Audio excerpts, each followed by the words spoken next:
Hello and welcome, everyone. Thank you all for joining in right now. And if you're still getting on it across social media, this is the time to join Dr. D with her tea right here for yet another invigorating conversation with an iconic leader. You know what my agenda is here, right? I really want to bring 35,000 feet conversations to 5,000 feet with some leaders who redefine leadership, especially in current times. But before I get into introducing him, allow me to thank you all for so much love and sending across amazing questions that I have had to put together. And I will try and make sure that I cover most of them. I also have a surprise in place for our special guest today. Before we get into all the gusto in the air and enthusiasm, I want to take this moment to also mention a special condolence to all the families of the brave hearts who have been lost at Nilgiri Hills. Well, being a soldier's daughter myself, I think we owe it to our country. And it was a very sad accident of the helicopter that happened. And we really hope that their families achieve all the strength to cope with this irreparable loss. On the other side, the last week has been super eventful. Guess what? Two Indian women, rather spectacular Indian women, have put us on the global map. Well, Sadi Punjab ki kudi, Sandhu girl, she did us proud at Miss Universe. And of course, our legend from the badminton field, PV Sindhu. All those who are following the two ladies, congratulations to all of us. And let's just keep making this society even more inclusive, push more women achievers to the fore while we put India on the global map. Talking about putting India on the global map, my dear friends. Today's guest actually highlights, or rather is the epitome of the same title. Today, I wanted to bring in, because this would be the last D show before we end the year. I wanted to bring in somebody who becomes the highlight of this season of the D show. I have none other than the very, very own here Amchi Pune person, Anand Deshpande. But before I bring him live here with us on screen, allow me to share a little bit of introduction about him. Well, he's not just an entrepreneur. Of course, we know him as the founder and chairman of Persistent Systems. But in my opinion, he is much more than an architect, or I would like to call him a revolutionary person who has brought in so many new innovations across industries. When I met him, I got to know more and more about him. And it's not just the tech industry that he's contributing to. During the course of today's conversation, we are going to know more about him, how he does it, where he gets all the strength, and why does he do it. Well, let's see what motivates him, what inspires him, and what is it that we can take away from his stories as we use the power of digital media. So once again, I'm Divya, and it is a privilege and a pleasure to welcome all of you. Thank you for all the support. Let me tell you that these opinions are completely personal, and my job here to bring out the best from the leaders who are putting us on the global map and making a difference in our society. So please, without any further ado, join me in welcoming none other than Anand Deshpande. Hi, Anand. Welcome to the show. Yes, thanks, Divya, for inviting me. You missed one important lady this week that was in the news. That would be Lena Nair, who was Yes. appointed the CEO of Chanel, right? So she would be another one that we would include for this week. Oh my God, that is so true. Thank you for adding that. So, in recent times, which has been that one moment of pride or glory as an Indian for you? What made you so proud? I think it's not the big things; it's the small things that I'm really proud of. The small activities that we do, where we have been, it's clearly you grow up, you're born Indian, you grow up in India, and India is in your heart at all times. So it's the small things that we do when we are dealing with other people globally, and it's always this Indian, whether it's Indian sabji, Indian roti, Indian dal. Simple things like that is what makes me really proud. Of course, you have the big ones, but it's every Indian who makes the difference, and I think it's these small things that matter. So very well said. Talking about small things that matter, Anand, I was thinking, how can I surprise you? And I wanted to make all the people who are reaching out to me as your fans to ask more about you happy. So, you know what? I combined the two. And I know you're not prepared for this, but I'm going to take the liberty of a rapid fire round. Usually I do it at the end of the show, but I'm going to start with it so that we break some ice, get all our audiences and participants comfortable, and we get to know you better. Is that okay? Do I have a choice? Let's get started anyway. Thank you for the sporting spirit. All right, people. Well, we already are getting lots of love. Rachana Shikre saying, welcome, Anand sir. Great to see you on this platform with Dr. Divya. Surely would be a wonderful session. Thank you, Rachana. Keep watching. We have lots more coming up. We have Vishal also welcoming us. And we have Colonel Anupam Jaitley. Well, he's my father and he always watches this show. And I'm happy that you're looking forward to the bag full of ideas. Okay, so let's get started, my dear friends, with the rapid fire. If you have any more rapid fire questions, you can put it on your chat or comment. You know me, I'm always open to ideas and I thrive on content. And I'm going to make sure that we put our leader on the spot here and get lots of unfiltered ideas from him. So let's get ready, Anand. The first question for you: what do you prefer, tea or coffee? I'm starting with the simpler ones. Depends on the time of the day, but it's in the morning. I like coffee, and I am a big connoisseur of tea as well. Wow, okay. Your favorite color? It would be blue. Okay. Personal choice, bike or car? I do the car over the bike.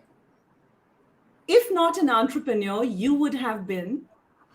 I would have been a professor. Interesting. I didn't know that. Operations or strategy? I'm not the operating guy. I'm more a strategy or a thinking technical guy. Wow. What would you watch on TV when you have some time? Netflix, news, or sports? I watch sports or documentaries. I So like your cooking. favorite.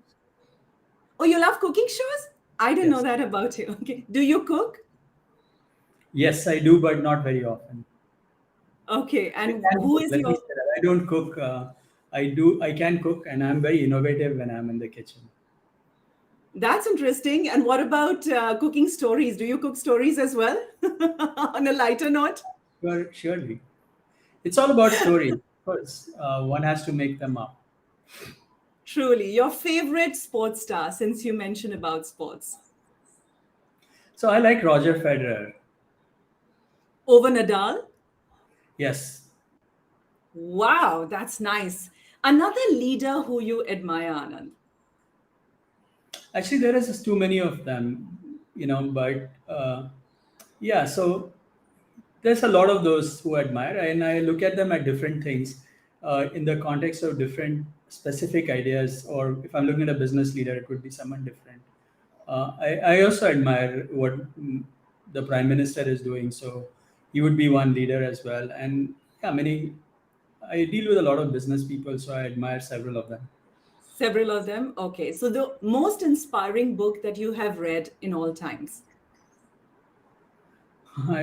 That's a hard one to ask. I read a lot of books, Okay, but so I'll tell you my favorite, one of my favorite business authors, and I like a sure. lot of his books. I'm a big fan of Ram Charan and his books, Wow, and that's great. yeah, so I like some of his books, and I like the way he writes these books. I also am a big fan of. I like some of the Ben Horowitz books. I am a big fan of Jim Collins and his books. I also love reading. Many other people right now. I'm reading Adam Grant quite a bit. I've been reading Tim Harris. So I read a lot of different kinds of authors at the moment. But yeah, I mean, if we were to pick one guy who has influenced what I think, how I have thought through in the early years, I would include Ram Charan in that list. Very unusual and unconventional choice, but that is very interesting. Thank you for sharing. So I'll tell you why. Spirit. Actually, there's one particular Yes. book that I recommend to everyone, which is from Ram Charan, which got me really hooked on his style of writing. And this is a book that says what every CEO wants you to know. All right. And Okay. this book is about how to manage cash flow. And Wow. it's a very simple book. It's a simple meaning it's a small book. It's a few hundred pages. You can read it on a plane. 2 hours you can read the book end to end. But it's beautiful. I love the way he explained these hard concepts in simple language, and that's what sort of inspires me. So how do you write complex things in very simple terms and give examples and stories through them. And when I was starting to run persistent early years, I'm a techie by training. I'm not really a MBA or a business guy. So for me, this was a really good book for me to get a hang of what is the most important thing in business, and that is to manage cash flows. Interesting. I think I'm going to buy that next one and make sure I read it through, and then we can have a discussion over coffee or tea. Okay, two more questions left. Live in India or live in US? I live in India. I would live in India at any day, any time. At any When was your last lazy day? Oh, that was not too far. Maybe let's say last weekend we had a very lazy Sunday. I'm looking forward to another one tomorrow. Okay, great. So, all you viewers, if we think that leaders like Anand, they don't have lazy days, well, they do. I had a few youngsters in the professional world reach out to me, man, do we have to work 25 hours a day? I said, there are only 24 hours. How can you work 1 hour extra? And everything cannot be done yesterday. So, see, break and reset and rejuvenation is important for all the leaders. It doesn't matter where. So I have one more question for a startup founder. Is vision statement more important or mission statement? It's actually customers. The statements don't Wow, mean anything unless you have a customer. So if you're doing absolutely. a business, you need a customer first. And the customer doesn't read your mission or vision statement. He looks at what is your value, what is the value you're providing. And that's the key. Vision and mission statements can come later. Thank you for sharing that and reaffirming why customers are important. Okay, two more on the spot. We got them from our audiences. This is coming in from Vishal Methi on LinkedIn. He's saying your favorite food. So I like dahi bhat actually. So Okay, I'm a and curd rice type of a guy. I love that. That's my favorite food in some sense. he also wants to know your favorite inspiring quote. Do you have a quotation that you live by? Just be persistent. Amazing, amazing. So, full marks, very honest and candid answers. Thank you so much. A lot of leaders get, flabbergasted when I put them on the spot, but this is a beautiful opening. We've got to know you better, Anand. And now, since you spoke about values, my first request to you is that why are words like values, networking, and learning so overused and overabused in the industries? And what do they mean? Can we integrate them all? So a lot of questions there. But why are they overused? It's because of the consultants. The consultants love to use those words. And the reason why they get overused and overhyped. The reality is that again, and let me sort of separate these out. When I mentioned customer and value, that was different from values.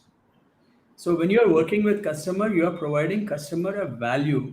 You're providing him value that makes it compelling for the customer to buy what needs to happen. So that's the relationship, and that's very important.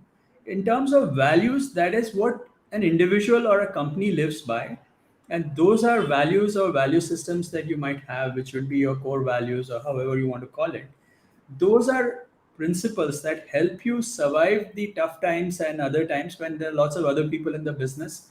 When you want to know what are those things that you would never compromise, and that is values. So that's why they are important. And it's important to think about these, talk about them, articulate them, let the company know, people know.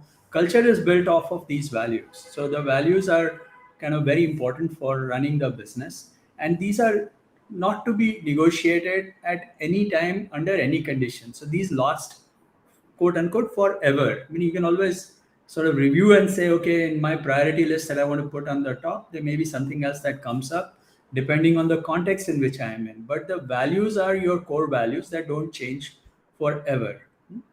Now, when it comes to purpose, that is another very important term that gets used a lot and people kind of miss out on it. purpose is what drives the business or an individual to their own mission or their goals.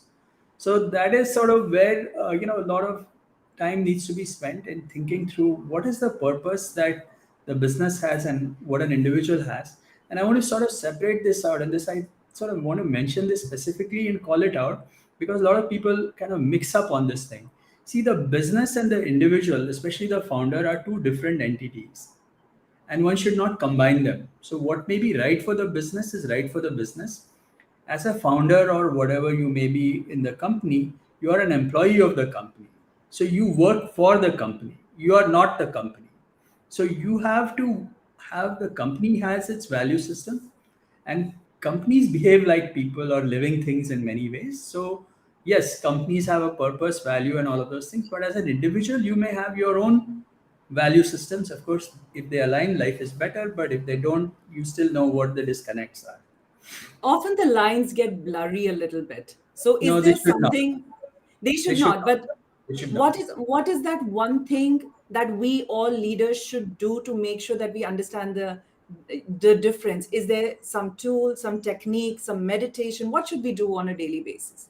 No, no, I think this is not that difficult a concept. You don't need any fancy stuff to do this. I think it's an understanding that when you look at a business, there is a business, and you, as the founder of the business, are part of that business. So you are responsible for the good of the business, and it's important to separate you as an individual from the company, and they should not be merged, because if you start to think about you as the company, then you get into all kinds of complexities.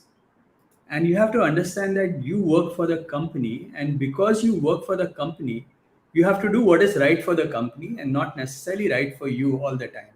So that helps you in deciding what is how do you run your business, because the business is a separate entity from you.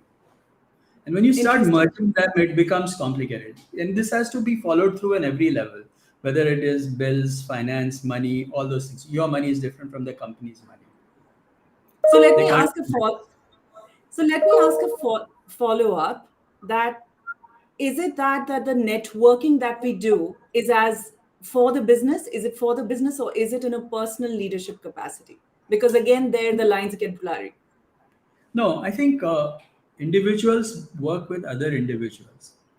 Individuals work for companies, but individuals work with other individuals. So when you're networking, you're not networking between companies. That doesn't make sense. You network between individuals. And individuals are representing companies at different points of time, and they may represent different companies in their life stage as well. But when I'm as an individual, I'm networking with people. I'm networking with me as an individual, and I network with other people who are also individuals in their own personal capacity. And Right. those individuals are working for the company at the period of when you are doing what you need to do within that context of the company. Now, if I'm an employee of the company, it is my responsibility, or if I'm the chairman or CEO, whatever else, it's my responsibility to take care of, leverage my network for the benefit of my company. But it's Right. my network. The company doesn't really have those kinds of networking capabilities. It's the people of the Beautifully, company that have that networking capabilities. very well said. So we have Smita Kelkar, and she's been wanting to ask this question. Your values have inspired her, and there is a question from her. What kind of a leader would you hire? No, so see again, it's again a very nuanced question. Okay, it's kind of hard to say what kind of leader you would hire. It depends on the context in which you are trying to do. But let me sort of go back to the things that I mentioned, right? So you want to make sure that you're hiring someone where the value systems that you have defined for the company align with the person you are hiring in some sense. If you have conflict of values between the company and the person you are hiring, then you're going to have major issues. And by and large, you would want these value systems to be consistent amongst all employees, or at least the senior leadership of the company. So having alignment on values is non-negotiable, must 100% happen. The next thing is that, as I mentioned, the company has a purpose. So I'm trying to achieve certain goals or certain kinds of purpose in a certain number of years or whatever else. So at that point, you want to get someone who's going to be in the leadership position who is aligned with that purpose, not go counter to it. So you don't want someone who's going to be conflicting with the purpose that the company has. So those are the two major things that you would look at. Of course, you want to get someone who has the right capabilities for doing the job. Those are the skills that are necessary. But I think those are all, one would know what needs to be done on it. But you definitely want to not compromise on the value system. So, you don't want to hire someone who is not aligned with the value system that you have for yourself and for the company. Those are absolutely non-compromisable. And as part of the value system at Persistent or various other places, I think respect for other people is an equally important value system that we follow, right? So you want to sort of treat other people like you would want to be treated yourself in some form or the other. So if that is what you want to get someone who believes and aligns to those kinds of things as well. So you don't want to get a jerk in the system just because whatever he may have be capable. But if the values of the company, the culture, and the ethos are sort of aligned in a certain way, when you get a new leader, you want to make sure there is alignment of those basic value systems in the between the individual that you're hiring and the company and the rest of the ethos of the company. So let me start drawing parallels to when we hire, let's say at Persistent Systems, to when we invest and support and mentor and advisor startups. I know through your foundation, especially Diastra Foundation, you've been helping a lot of startups at two levels. And why don't you tell us then, are these value alignment patterns the same that you look out for when you start associating or investing in a startup? No, so let me sort of clarify this. Two parts here. Personally, right, my mission at the moment is not so much about helping one company at a time. I'm really focused on making an ecosystem impact. Okay. So I'm not in the Asara Foundation as well. I'm not trying to sort of help one business and see how they are successful or invest in one business. So I'm not trying to put my time to one business at a time because at this stage of my life, I would like to see broader and wider impact over classes of companies, meaning large number of companies, large number of individuals, rather than any one individual in it. So right now I talk about these value systems, but I'm not intimate with one single company or one company at a time or any of those kinds of things. So it's not that particular question is very different for me at the moment. So meaning these companies, so we have 140,000 businesses that we have been working with in the Diasara context. I don't necessarily worry about what their value systems are or any of those kinds of things. Of course, we tell them what our value systems are and what we want them to think about, but it's their business. They have to make their own call. What our objective is to make sure that these small businesses don't fail. Okay. So Okay. very small businesses have many challenges. And if you're running a very small business, you would realize that, there are many places where you could go wrong. And what we are trying to do with the Asara Foundation is to ensure that you don't fail. And we want to create systems and processes and give you all the things that you would naturally expect in a very large company, but a small business doesn't have those. How do you benchmark? How do you get cash flows? How do you manage your money? How do you do marketing? How do you go online? So those are the kinds of things that we put together for small businesses as part of the Deyasra Foundation. Thank you for sharing that. In fact, Smita is happy and she's saying great answer, aligned with purpose and values with a mix of right capabilities. And value system is utmost important. Thank you for that.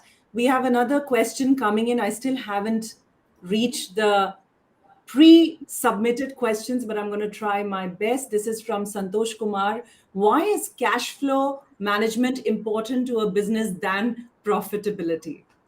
See, the thing is, if you don't have cash, you are dead, basically. There is no business if you don't have cash in the system. So clearly, cash flow becomes the key. Once you run out of cash, your business is gone. Profitability is an accounting concept, so it's a little different in the sense that you have to worry about profitability in a very different way. Of course, you want to be profitable, but at the end of it, survival in a business depends on the cash that you have in the business and how you turn the cash around. I mean, how fast can move the cash around? It's about Right. turns, as they call it. Done. Sure. Thank you for answering that so well, Anand. Vishal is asking you why individual and organizational values may differ. Why does it happen? Why do they differ? And do we have to, as as you professionals constantly align, or is okay to have difference of values? See, again, companies will have a value system that they will typically publish as their core values, and there is a certain culture that supports and demonstrates that those core values and values that are there for the organization. Now, every individual will have his own value system, and if they want to fit in the company and do well and survive and work with the rest of the team, then their alignment with the value system as far as the work part of their business is concerned, that's important. It's good for them, good for everyone. That said, they may have some value systems that may be different, but I think by and large, nobody has wicked values in their value system that they're going to say anyway, right? So Yeah. I think why it's so different, right? Meaning it's like, yeah, we want to do good, right? So it's not like people want to outrightly say that we don't want to do good, we want to be evil. That can't be your value system, right? I mean, if it is that, then you shouldn't work in a company that doesn't believe in that. But beyond that, yeah, meaning you can have some other specific things that you care about or whatever, that that may be fine as long as they don't conflict with the organizational values. You may be fine with it. Right. Very often this from personal experience, when my mentors, they are training employees across organizations, especially small, mid-sized IT companies, and they all start submitting that, listen, it is the organization's duty to align us for the values, and the stakeholders and the management team always tells me, Divya, they need to have a certain benchmarks or value patterns that they need to No, make the effort to align. So it's no, I don't agree with that at all, actually. I believe, let me say this again, and I have run in, people don't agree with me on all this stuff, but I believe that every individual is responsible for themselves. Okay, they are okay. responsible for their own career, they are responsible for their own value systems, and it's their life and they control it. Nobody else can tell them what that should be. So if I believe in certain things, I cannot, I am not going to be, the company cannot convert you to say, no, no, no, you must believe in this because that's what our belief is. Every individual needs to have what they are responsible for their own life, they are responsible for their own career, they are responsible for what their values and beliefs are. Important thing to note that every action has consequences. So if you kind of go around and start creating conflicts, then you will suffer. Great, great. I think that It's is the your part choice. of personal It's your leadership. choice. The company cannot Yes, mandate that you should have these values or this is what you must do or whatever. It's your life at the end of it. And this is true and for the career also. I also believe that it's not the company's responsibility to manage your career. excellent. So it is the prerogative is on upon us and to Yes. us alone, and the power is with us, whether we want to align values or whether we don't want to, and whether we want to be self-motivated or not. Vishwas is asking you, what is the impact of work from home concept to the business? How the workspace is evolving post-COVID? Um, I think this is going to be a very difficult question in terms of what might happen. And here again, I'd say that every individual might deal with this very differently. So, as an organization, I think people are going to be sort of working in models where you will have the opportunity to be hybrid in many ways, and work from anywhere might be the concept that might go on. How to run a business using these concepts is not easy, and everyone will have to learn how to do that as a company. That said, I think it's sort of not fair to say that everyone wants to only work from home, and neither is it fair to say that everyone wants to come to work all the time. So I think some of these things will evolve. Some people will find it easier to work from home for some days and otherwise. So I think the jury is not out. As an organization or as an employer, we are trying to figure out what this might look like, what would that hybrid look like, where would this fit in, and a little bit further along, I believe that we may be heading into a gig economy where more and more industries are going to look at individuals as gig workers, and again, every individual who is part of the gig economy will be responsible for their own life and their own career, and they have to learn how to manage their own life. Wow. Okay. Please have some water. Let me just also refer to the many questions that have been pre-submitted. So before I come back to the live questions, I know I have limited time with Anand, but I'm going to try and do justice to all of them. It's a very interesting question. So, Uday asked you, Uday Nagpure, what extra have you done to reach such a position? How would you summarize that, Anand? No, so I say, I've been very persistent in terms of what I've done in life as well, and I understand my limitations, right? And I focus on what I do well and let other people do things I don't do very well. Wow. So, understanding limitations is key. Yes, I mean you can't be good at everything. There are certain things I'm good at, and where I'm good at them, I know I'm good. I'm good at certain things, and I know as an organization or as a set of individuals, it's team effort. Other people in the team have to contribute to their own things. I understand my weaknesses, and I understand I'm not good at everything. And there are other people in the team who need to make up for it, and it's a team that makes the winner. So it's not me individually trying to do some things, and I do my part, but I also understand that I don't have to be everything to everyone. Right, right. And that is very humble of you, Anand, I must say. Chandan Joshi is asking how to get the employees to understand the importance of the company's value system and follow it. We struggle for same with our 100 plus team. Oh my God. Okay. He's in help, but I know we've addressed about values a lot, but probably this could be a summary before we move to the next So topic. yeah, so very quickly, the company's values are by what you do and not what you write. Okay, so it's a function of how you behave and how you deal with things, and it's the corner cases that demonstrate the value systems of the company. So when you have an exception, how you handle exceptions in the context of the value, in the value systems that you have, that is what determines really what your value system is. So it's not about what you put on the board and what you have written on the walls, it's about how you behave.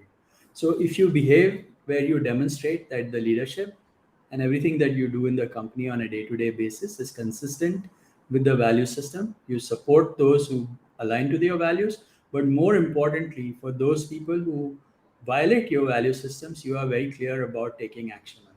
So that is what makes other people realize that this is really what I need to do. And it's a thing you have to imbibe in the individual. So it doesn't happen just because you have some boards written on it. That's what I'm trying to say. Thank you for emphasizing that. I'm going to bring in a question from Colonel Bharat Haladi. He's an ex CHRO and he has submitted that as the founder of Persistent Systems, how easy or difficult was it for you to disengage from controlling day to day business matters and to leave it to the people you have appointed to run the show?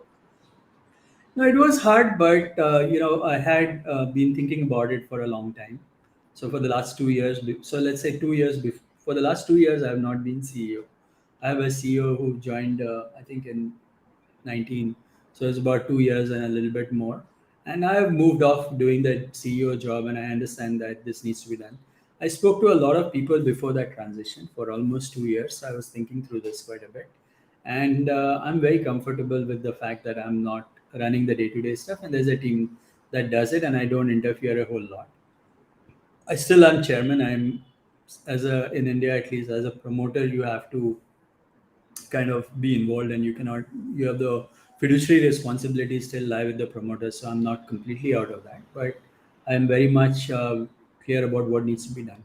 One other very important aspect of sort of moving on is to move to something else. Unless you have something else going on, you wouldn't be able to move on. So that was one important thing that I had been thinking about, is saying that okay, if I'm not spending my time being the CEO of Persistent, I should have other things I'm doing, so that I don't feel like I have a vacuum of things to do.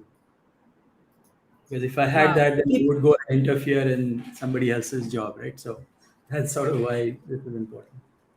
On a lighter note, I mean, how much interference do you do in the homely matters now that we all are working from home? Or do you work a lot? How many hours a day are you putting in? No, I work a lot, and I don't interfere too much on home matters. And I think we have a pretty good understanding of what matters I'm responsible for and things like that. Things like that. How is entrepreneurship looking up in 2022? Can you just touch upon few highlights? So now I think people are all excited. There has been So I'd say in 2020, 2021, in the last 2 years, we have seen immense success stories amongst entrepreneurs in India, especially in the last, I'd say 24 months. The number of companies that have become unicorns, the Startup India discussion that people have talked about, um, various other things that are going on that have really made it very interesting, and people are now starting to see the importance of becoming entrepreneur, and the entrepreneurship bandwagon in some sense has become very important. And so looking ahead at 22, I think a lot of people were hesitating in the past because they weren't sure if this is going to result into something meaningful. But I think now we have enough success stories, so people are now ready to sort of jump on this in a big way. So I'm really excited. Then I somehow believe that, so let me say this in the following way. Every time I talk to any young students or anybody else, I always tell them that, hey, you guys, I'm talking to, you are very privileged. You are really the bright cream of the world, and whatever else. And it's not, you should not be the ones sucking jobs out of the market. You should be the ones creating jobs. And I think it's Right. everyone's responsibility that we should be creating jobs, because there are enough people who are not as privileged as us. And we really need us privileged ones. We should be the ones creating jobs rather than sucking jobs out of the system. So, Anand, I'm curious to know, and I've been wondering that do you have any dreams to achieve left in a professional space? Of course, it's, you're never done, right? So no. So I have a lot of different ideas that I'm working on right now, but my main objective in the next, so the way I see it is that I spent 30 years just doing one thing that was persistent. Now I am thinking of the next 30 years in some sense of saying that how do I make impact so that there can be many such things that can be done. So it's not just one thing at a time. Now I'm looking broader.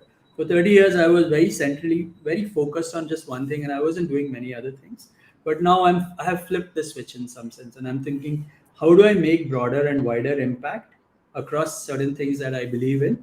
And I have identified a small set of things that I'm working on. But yes, I am looking at, how to sort of, you have to keep doing things, and I like to sort of push the envelope and to be to excel in certain areas that I'm working on. So I spend my time, I think, through these things, and I don't just show Wow. up. I show up with a purpose.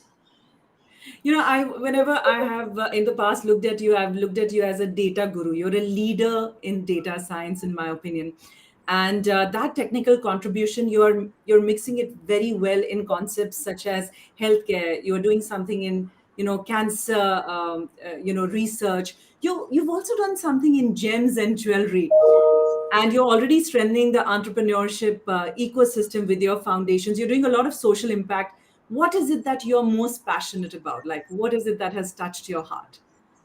No, so the number one thing that I'm really focused on is, see, if you look at from where we are sitting in India right now, we have a young population. So 600 and say 50% of our population is below the age of 30, 25 to 28 years old. So we have 1.3 billion people, 650 million are below 25. Very easily at every age, we have 25 million people. 18 million of them every year are going to ask for jobs. We need so many jobs to happen, and there is no way automation and everything else that I can see is going to reduce jobs in organized and large sectors. So everyone needs to find a way to become self-employed and be an entrepreneur. And that's my mission. So that's my overall goal in terms of what I, one thing that if I'm focused on, I'm focused on creating entrepreneurs and helping, making sure everyone is creating more and more jobs and not sucking jobs out of the system, because we need 18 million jobs. Unless we create job creators and encourage them, we are not going to succeed as a country. So that's the one single thing that I'm really focused on, and I believe that we don't do very well in supporting these entrepreneurs. Okay, so how can we do it? I mean, do we have to be a leader or an owner or a founder of a company to support entrepreneurs? Or No, can I all think of us who are watching the show do a bit? no, I think everybody can do their bit. So let me start by saying that the kinds of entrepreneurs that I'm supporting personally at the moment through the Asra Foundation are those which are companies which run between 1 and 10 employees, the really small ones.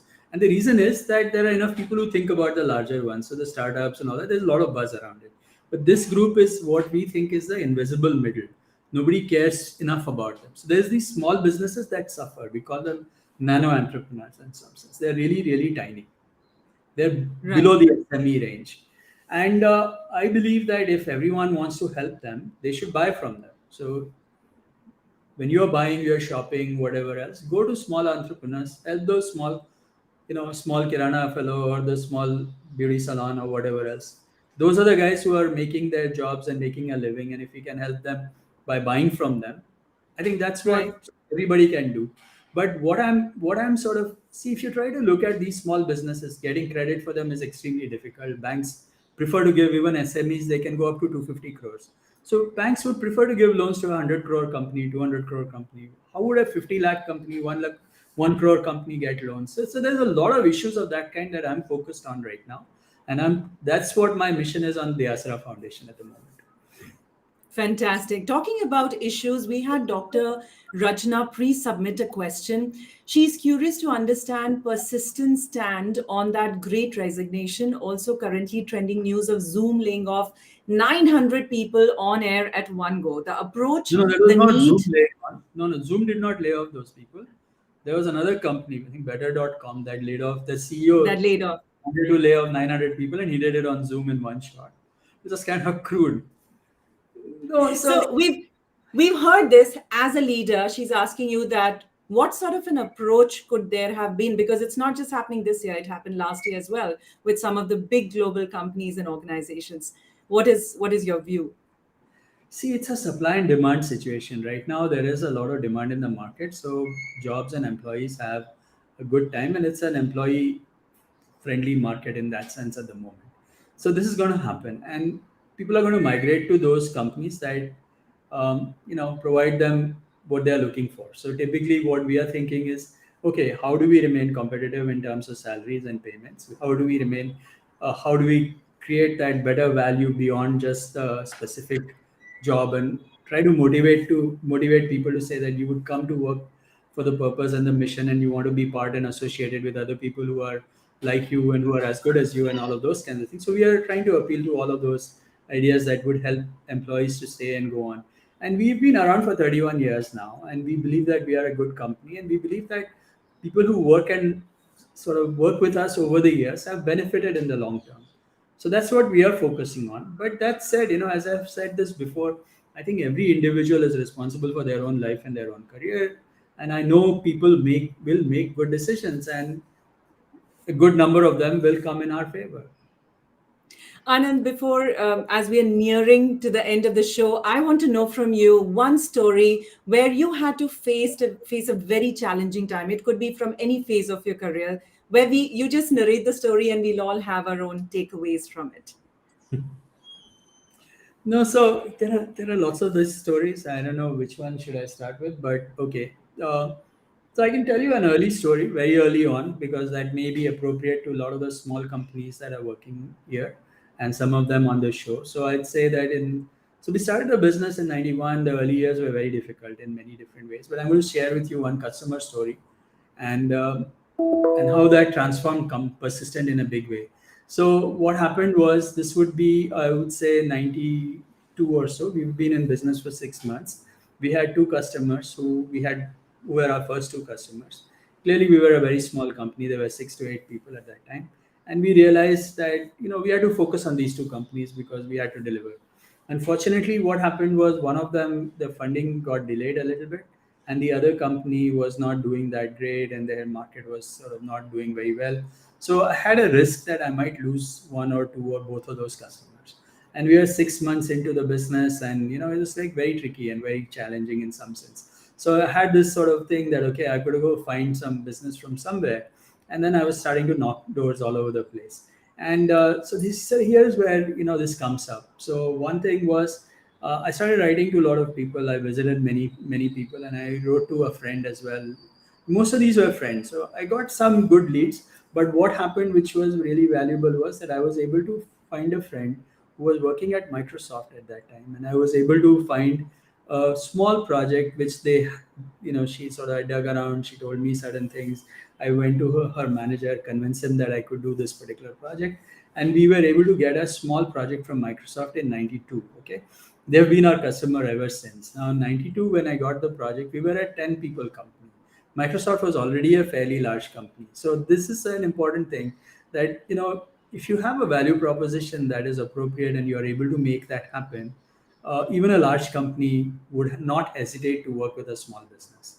So that was one learning that I got from them. The second one was that if you're persistent and you knock enough doors, sometimes these doors, which might seem kind of implausible in some sense, can open up, and you have to keep at it. I do remember writing to several hundred people at that time, just to make sure that they know about us.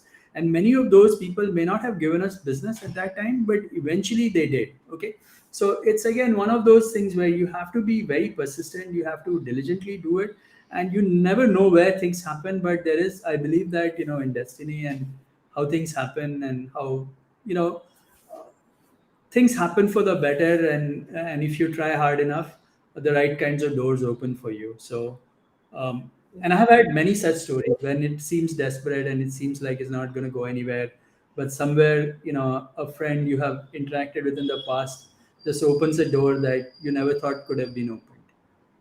So before we part, what is learning for you? How do you define learning? Oh, you are a consultant. You're asking me this. If You've I know already something banned the consultants in the initial No, so, conversation. so learning is if I know something more today than I didn't know yesterday, that's learning, right? So it's a daily thing. If I every day you should say, okay, what did I know today that I did not know yesterday? And if I've learned something, the delta that I've had between what I didn't know yesterday to today is my learning. And how do I make sure I can keep with that? Meaning, I should not be something that I learned today, but I don't remember tomorrow, right? So those are the kinds of things that I really focus on. And I ask this question to myself and to many other people. So what is it that I do today that someone 5 years younger or me 5 years younger would not be able to do, right? So what have the last 5 years done for me that in a better spot today than I was 5 years back? And you should be able to answer that question. If you can't answer that question, you haven't learned enough in the last 5 years, right? So everyone needs to continuously be learning. And of course, you can't say what I learned yesterday to today. That's much harder to do. But when you look at it, say, what did I learn in the last 1 year? What did I learn in the last 5 years? There are things you learn all the time, and you have to remember what you're learning, and you have to do it deliberately. Excellent. So, we got a question on AI and data, and this is right up your alley. So, Nitin Manik is asking, could you comment on the importance of AI as an emerging technology, especially for data science? Well, I know you're doing a lot in the space of AI. Maybe you can give it from a perspective of what you are doing.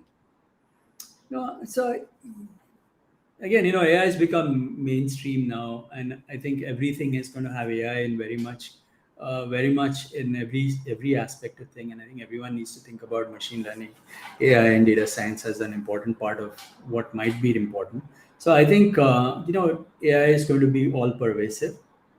AI is going to help make better decisions. AI is also going to automate and simplify, and things and processes are going to become very different, and that is going to create a new set of challenges and opportunities. So I think yeah, I mean, I think everyone should be thinking about AI in many different ways. Fantastic. We are receiving a lot of feedback and validation, Anand. Dolly Seth is saying very profound insights, and Vishal is saying, well said, sir. Persistence is reinforced learning today for us. Thank you for sharing this perspective. If you had to, Anand, give an advice to a 25-year-old Anand, what would it be as of today? No, so I tell everyone at that age, and I say I have been working on this whole thing that I call managing your career. And my advice to young people in their 20s is to focus on two things. One is learning, and more importantly, learning to learn, because something you want to do all your life, and networking. Okay? These are two things that are most critical for someone in the early 20s. And the reason I say that these are important in the early 20s is because if you don't learn how to do this in your early 20s, you will not be able to do it later. So Okay. the first 10 years of your career, so if you're talking to a 20-year-old, 25-year-old, you should learn as many different things as you can, and that should be your single focus. And that learning need not be just one area or one specific thing. It needs to be everything that you can get your hands on, whether it's sports, whether it's arts or hobbies or whatever else, because it's much easier to pick those up in your early 20s than when you say, oh, I'm going to go learn painting at 60. That doesn't happen that easily, right? So when you are in your early stages of your career, you should be very open to ideas. You should go, you know, take advantage of your youth and be everywhere. Learn everything that you can, interact with as many people as you can, and keep accumulating and assimilating things so that you are a wiser and a better person when you look ahead. Wow, Anand, it's been a learning experience for me, and I'm sure all the participants have benefited. Your parting thoughts with us? No, I think you're doing great work. So I'm really happy to be on your show. I think we all must share with each other. I'm at that stage in my life where I'm saying that I've been in a profession for the last 30 years. I look at what I should be doing to give back. And this is a great opportunity for me to share ideas with us. And, I'd love to, come back some other time as well. So I think this has been a great hour for me, and I've learned some things as well. And thanks for inviting me. It would be a But pleasure keep to doing this have you is what back. I would Yes, say. All I'd please, say is please. don't give up. Just keep doing. If you keep doing things, think through what you're doing and keep doing things. I think good things happen.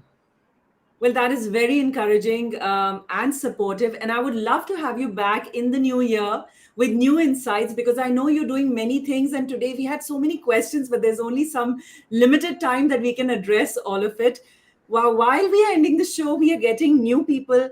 Neeta C is asking, what will future scenario of IT industry be, sir? Oh my God, that is going to be one long discussion, Neeta. Let's skip We're it. nearing the end. Do you have a two-word answer or a one-sentence answer for this? No, it's just bright. That's all I'd say. It's bright. Fantastic. Rachna is saying, excellent conversation. Thank you. And Bharat Haladi is also validating a very interesting session. Nitin is happy with one very interesting session. Anand, it's been a privilege to speak with you. Thank you so much. And this show is going to be watched again and again by far and wide professionals across the industry and across social media platforms. I'll keep you updated. And I wish you Merry Christmas, a very Happy New Year, and look forward to meeting you again in 2022. Sure. Thanks a lot for inviting me. And yes, wish all the viewers and all your wish you as well very happy holidays. Thank you. Bye. Have a good weekend.